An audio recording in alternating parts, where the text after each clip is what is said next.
پاکستان کے آئین قانون کو ختم کریں، پھر جو تکڑا ہوگا وہ جتھے لے کر آیا کرے گا اور اپنے فیصلے آپ پہ مسلط کر دیا کرے گا۔ اور جس قائد اعظم کو بانی قائد اعظم آپ کہتے ہیں اور مانتے ہیں، اور اللہ کا شکر ابھی تک مانتے ہیں، یہ بھی ہو سکتا ہے کہ بہت سے دین کے حوالے سے میں بات نہیں کرتا، مگر کچھ شخصیات کے بارے میں اس طرح کی باتیں ہوتی ہیں، کل کو اس شخصیت کے بارے میں یہ کہہ دیا جائے قائد اعظم نے یہ نہیں سمجھایا سی کہ پاکستان بنا لیں، مگر اس قائد اعظم نے یہ کہا تھا کہ اگر حکومت نام کی کوئی چیز ہو اسے حکومت کہا جائے تو پھر اس کا فرض ہے کہ اگر ریاست کے اندر کوئی دہشت گردی، کوئی مسلح جتھے اپنی طاقت کے بل بوتے پہ اگر کوئی حکم منوانا چاہیں تو ریاست سختی سے کچل دے اس کو، تاکہ دوبارہ اس طرح کو کوئی حرکت نہ ہو سکے۔ مگر یہاں تو بھائی اس کو معصوم کہا جا رہا ہے، یہاں تو عالم یہ ہے کہ اس کو ایک بڑی جماعت کا سربراہ کہا جا رہا ہے۔ تو کیا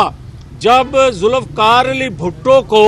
پھانسی دی گئی تھی تو اس کی جماعت اس وقت کی بڑی جماعت نہیں تھی؟ اور کیا 2017 میں جب نواز شریف کو ہٹایا جا رہا تھا کیا وہ 2/3 اکثریت رکھنے والی جماعت پارلیمان میں نہیں تھی؟ کیا وہ بڑی جماعت نہیں تھی؟ کیا اس وقت اس کے لیے یا آج تک اس کے لیے کسی نے کہا کہ یہ بے گناہ تھا؟ بری ہوئے، مگر کیا یہ مناسب نہیں تھا؟ کہا جاتا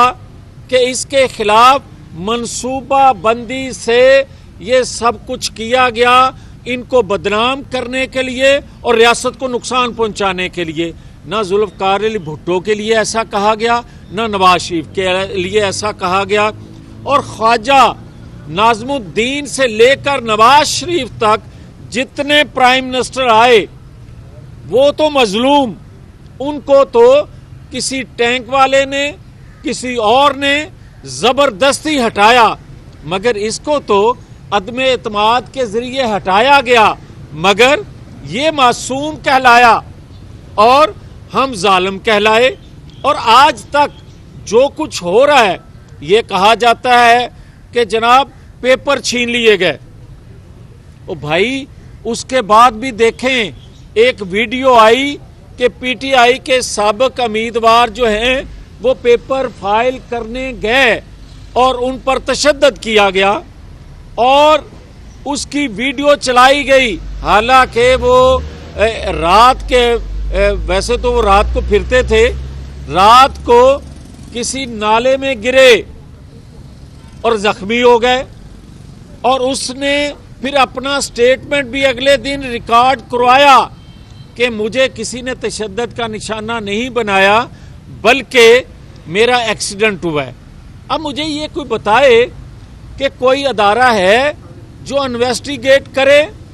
کہ یہ پیپر کون چھیننے والا ہے اور یہ اس طرح کی ویڈیو کون پی ٹی آئی کی جانب سے ریلیز کرتا ہے کہ یہ تشدد ہوا۔ یہ ایک منصوبہ بندی سے اس الیکشن کو بیفور الیکشن متنازع بنایا جا رہا ہے، اور ایک منصوبہ بندی سے بنایا جا رہا ہے اس لیے کہ مسلم لیگ کی مقبولیت، نواز شریف کی مقبولیت کو دیکھتے ہوئے اس کے نتائج کو متنازع بنانے کے لیے، اور ایک تاثر دیا جا رہا ہے کہ مسلم لیگ کو